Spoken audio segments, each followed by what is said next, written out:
થી પહેલા અમદાવાદમાં સાણંદ જીઆઈડીસીની વાત કરીએ કે જ્યાં જવાનો રસ્તો જ બંધ થઈ ગયો છે। વડનગર રૂપાવટી ગામથી જીઆઈડીસીને જોડતો રોડ ધોવાયો છે। પાણીના વહેણમાં રોડ ધોવાઈ જતા વાહન વ્યવહાર ઠપ થયો છે। રોડ ધોવાતા રાહદારીઓ 10 કિલોમીટરનો ફેરો કરવા મજબૂર બન્યા। લોકો જોખમી રીતે રસ્તો પાર કરતા નજરે પડ્યા।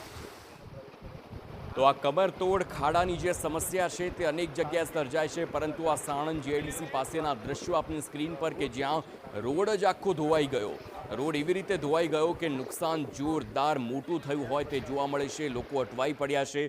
આખરે પોતાનું વાહન બીજી જગ્યાએ ક્રોસ કેવી રીતે કરાવવું તે એક મોટો પ્રશ્ન ઊભો થયો હોય।